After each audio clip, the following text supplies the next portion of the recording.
క్వాడ్ను సమాధి చేసిన భారత్ అని చెప్పి ఇవాళ ప్రపంచ స్థాయిలో మీకు ప్రముఖ పత్రికలు అంతా రాస్తున్న వార్తలు.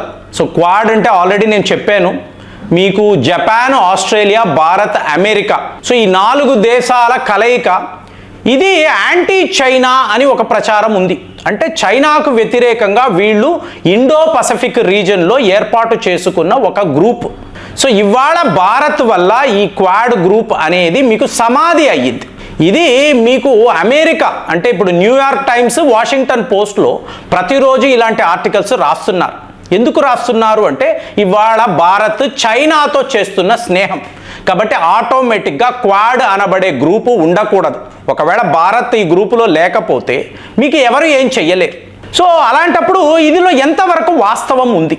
భారత్ నిజంగానే ఈ క్వాడ్ గ్రూప్ని మీకు ఉండకుండా అంటే డెస్ట్రాయ్ చెయ్యాలని మనం అనుకుంటున్నామా అంటే అలా లేదండి. ఈ పని చేస్తున్నది డొనాల్డ్ ట్రంప్. మీరు ఇతను అధికారంలోకి వచ్చిన తర్వాత మీరు గమనించారో అనుకోండి, ఏ గ్రూప్ అయినా ప్రపంచ స్థాయిలో అమెరికా లేని ఏ గ్రూప్ అయినా దాన్ని ఇతను వ్యతిరేకిస్తున్నాడు. ఎందుకంటే ఒకవేళ ఈ గ్రూప్ కలిసాయి అనుకోండి, ఆ దేశాలు వ్యాపారాలు చేసుకుంటారు కదా. సో ఇవాళ అందరూ లోకల్ కరెన్సీ గురించి మాట్లాడుతున్నారు కదా. అంటే అమెరికా డాలర్ లేని ప్రపంచము అనేది మన యొక్క స్లోగన్. సో అలా జరిగింది. ఇప్పుడు ఇండియా, ఇరాన్ అన్నారు. సో వాళ్ళు లోకల్ కరెన్సీలోనే వ్యాపారం, ఆయిల్ వ్యాపారం అన్నారు. అమెరికాకు దెబ్బ కదా. సో అలాగే రష్యా, ఇండియా మధ్య జరుగుతుంది. ఇవాళ చైనా, భారత్ మధ్య కూడా మనం ఎందుకంటే అమెరికన్ డాలర్ వాడాలి, మా వద్ద యువాన్ ఉంది, మీ వద్ద రూపీ ఉంది, మనం ట్రేడింగ్ చేసుకుందాం, అవసరమైతే డిజిటల్ పేమెంట్స్ చేసుకుందాం, ఇది కదా మాట్లాడుతున్నారు. కాబట్టి ట్రంప్ రావడము అతను ఎవరైనా ఇప్పుడు షాంఘాయ్ కోఆపరేషన్ ఆర్గనైజేషన్ అన్నారు అనుకోండి, వెంటనే ఆ గ్రూప్ మీద విరుచుకు పడతాడు. వాళ్ళు ఏదో అనుకోడు, మాకు వ్యతిరేకంగా మీరు ఈ పనులు చేస్తున్నారు.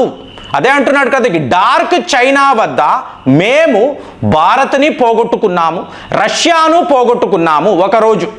నెక్స్ట్ డే అబేబేబే భారత్తో మాకు స్పెషల్ రిలేషన్షిప్ ఉందండి, మోదీ గారు ఒక గ్రేట్ ప్రధానమంత్రి, నాకు మంచి ఫ్రెండ్, ఇలాగా నెక్స్ట్ డే 3వ రోజు భారత్ను మేము శిక్షిస్తాం. ఇలాగా సంబంధము లేకుండా ప్రతిరోజు ఒక స్టేట్మెంట్ ప్రపంచాన్నే కన్ఫ్యూజన్లో పడేస్తున్నాడు.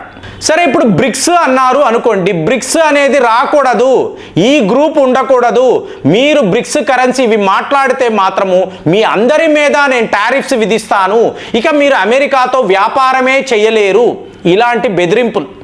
సో ఇది Donald Trump from the beginning, ఉదయం వీడియోలో కూడా ఇదే మాట్లాడాను, బుల్లింగ్, ప్రతి వాళ్ళను బెదిరించడం. సో ఇప్పుడు క్వాడ్ గ్రూప్కి ఏమయ్యింది? ఇప్పుడు క్వాడ్ గ్రూప్ అన్నప్పుడు ఇది యాంటీ చైనా కాదండి, ముందు అది గుర్తుపెట్టుకోవాలి. చైనా వాళ్ళకి భయం ఉంటుంది, ఎందుకంటే ఇటువైపు జపాన్, ఇటువైపు ఆస్ట్రేలియా, మీకు అమెరికా, ఇటు ఇండియాతో వాళ్ళకి శత్రుత్వం ఉంది కదా, కాబట్టి వాళ్ళు భయపడుతూనే ఉన్నారు. సో 2021 నుంచి మీకు కంటిన్యూస్గా జయశంకర్ గారు ప్రతి ఒక్క క్వాడ్ మీటింగ్కి వెళ్ళడము, అటెండ్ అవ్వడము, అక్కడ మన అజెండా ఏమిటి, ఏం మాట్లాడుకోవాలి, సర్వము క్లియర్గా అన్నీ జరుగుతూనే ఉన్నాయి.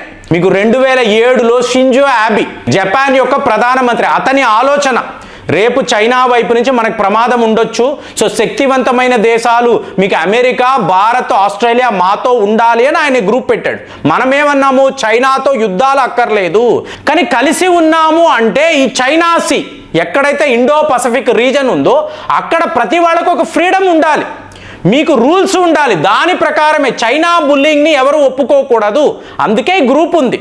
మరి ఇప్పుడు డొనాల్డ్ ట్రంప్ ఏం చేశాడో చూడండి. ఇప్పుడు వీళ్ళందరూ కలిసి ఈ దేశాలలో ముఖ్యంగా, ఎందుకంటే ఇవాళ ప్రపంచంలో అదీను అగ్రరాజ్యాలు, బాగా ధనవంతులు నివసించే దేశాలు, ఇక్కడంతా ఈ క్యాన్సర్ సమస్య అనేది చాలా పెద్దగా ఉందండి, చాలా హై లెవెల్లో ఉంది.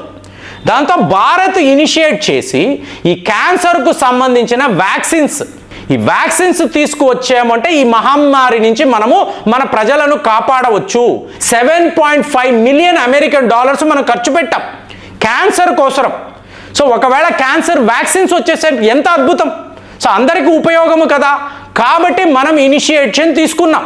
కానీ ట్రంప్ యొక్క హెల్త్ సెక్రటరీ రాబర్ట్ కెనడీ అంటారు, ఇతనికి ఇటువంటి వ్యాక్సిన్స్ మీద ఎలాంటి నమ్మకము లేదండి. ఎందుకు లేదు అంటే చాలా డీప్గా ఉంటుంది. ఇప్పుడు ఒకవేళ మీరు క్యాన్సిన్ వ్యాక్సిన్స్ తెచ్చేసుకున్నారు అనుకోండి, మీకు అక్రాస్ ద కౌంటర్ ప్రతి వాళ్ళు కొనుక్కోవచ్చు, ఈ వ్యాక్సిన్స్ వేసుకోవచ్చు అని అన్నారు అనుకోండి, ఫార్మా రంగం ఏమైపోతుంది? ఒక జాన్సన్ అండ్ జాన్సన్ అనండి, ఫైజర్ అనండి, సెప్లా ఇలాంటి సంస్థలు, సో వీళ్ళందరూ ఏమైపోతారు? ఇవాళ క్యాన్సర్ మందులు అని చెప్పి కరివేపాకు రసము, కొత్తిమీరి రసం, వీటి నుంచి వీళ్ళు మాత్రలు తయారు చేసి వేల రూపాయలు పెట్టి ఇవాళ భారత్లో అమ్ముతున్నారు. ఇవన్నీ ఆగిపోతాయి కదా. సో ఫార్మా రంగం యొక్క ఈ దోపిడీ అనేది ఆగిపోతుంది. కాబట్టి రాబర్ట్ కెనడీతో వీళ్ళు మాట్లాడుకొని ఈ వ్యాక్సిన్స్ రాకూడదు, నువ్వు వెళ్ళి డొనాల్డ్ ట్రంప్కి చెప్పు, ఇలా చెప్పడంతో వీళ్ళు ఏం చేశారు? భారత్కి వ్యతిరేకంగా మేము వ్యాక్సిన్స్ తేలేము అని చెప్పేశారు. సో దీంతో మనకు చాలా కోపం వచ్చింది. కానీ క్వాడ్ గ్రూప్లో ఉన్న దేశాలు కదా, కాబట్టి మనం ఏం ఆలోచించాం? వీళ్ళు మనకు అనుకూలంగా పనులు చేయడం లేదు. ఇప్పుడు ఈ వ్యాక్సిన్స్ జపాన్లోకి వెళ్తాయి, ఆస్ట్రేలియాలోకి వెళ్తాయి కదా, వెళ్ళకూడదు. మనము డబ్బులు ఖర్చు పెట్టామండి, మనకు క్యాన్సర్ వ్యాక్సిన్ కావాలి. కానీ వీళ్ళు ఏం చేస్తున్నారు? అమెరికా వాళ్ళు వాళ్ళని మభ్యపెట్టి, జపాన్ ఆస్ట్రేలియాను మభ్యపెట్టి, లేదు లేదు ఇది వర్కౌట్ అవ్వదు, మనము ఇలాంటి వ్యాక్సిన్స్ తీసుకురాకూడదు ఇలా చెప్పి క్వాడ్ గ్రూపును డొనాల్డ్ ట్రంప్ బలహీనపరిచాడు. ఎందుకంటే ఇతని హెల్త్ సెక్రటరీయే ఇలాంటి నిర్ణయాలు. ఇతను అసలు వ్యాక్సిన్స్ అంటేనే ఒప్పుకోని ఒక వ్యక్తి. కారణాలు వెరీ క్లియర్. ఈ ఫార్మా కంపెనీలు బతకాలి, లాభాలు చేసుకోవాలి, అందులో ఒక వాటా నాకు నా ఫ్యామిలీకి రావాలి, ఇంకొక వాటా డొనాల్డ్ ట్రంప్ వాళ్ళ ఫ్యామిలీకి వెళ్ళాలి. అంటే లంచాలు. దీన్ని పచ్చిగా చెప్పాలంటే కరప్షన్, లంచాల ప్రకారమే ఈ ప్రపంచము ఉండాలి. కానీ మీరు ఎవరిని బ్లేమ్ చేయాలి? భారత్ను చెయ్యాలి. భారత్ ఇవాళ చైనాతో కలిసిపోయింది, ఎస్సీఓ మీటింగ్కి వెళ్ళింది, జీ జింగ్పింగ్ ఏమో రెడ్ కార్పెట్ వేసి బ్రహ్మరథం పట్టాడు, వాళ్ళు కలిసిపోయారు. ఇక మీదట ఈ క్వాడ్ గ్రూప్ అనేది ఉండదు. దీనికి కారణము భారత్. ఇలాంటి ప్రచారము మీకు న్యూయార్క్ టైమ్స్లో, వాషింగ్టన్ పోస్టులో ఎన్నో ఆర్టికల్స్. అంటే క్వాడ్ను సమాధి చేసిన భారత్. ఎందుకు? చైనాతో ఫ్రెండ్షిప్. దీనికి మధ్యలో వ్లాదిమిర్ పుతిన్ ఉన్నారు, ఆయనే ఈ డ్రామా అంతా ఆడుతున్నారు. ఇలాంటి ప్రచారాలు మొదలు పెట్టడంతో మనం ఏం చేశాము? జపాన్తో మాట్లాడాం. చూడండి ఫ్రెండ్స్, ఇక్కడ ఆస్ట్రేలియాతోనో లేదా మీరు అమెరికా, కెనడా, యూకే లాంటి దేశాలతో మాట్లాడలేరండి. ఎందుకంటే వీళ్ళందరూ కూడా ఆంగ్లో సాక్సన్స్. ఈ యూరోప్లో ఉండే ఆంగ్లో సాక్సన్స్ వీళ్ళు దోపిడీదారులు. వీళ్ళు ప్రపంచంలో ప్రతిదాన్ని దోపిడీ చేస్తారు. కాబట్టి వీళ్ళని మీరు కన్విన్స్ చెయ్యలేరు. ఇప్పుడు న్యూజిలాండ్కి వెళ్ళి మాట్లాడారు అనుకోండి, నథింగ్ డూయింగ్ అంటాడు, 5 ఐస్ నేషన్స్ అని అంటారు. వీళ్ళు ఒప్పుకోరు, వీళ్ళందరూ దొంగలే.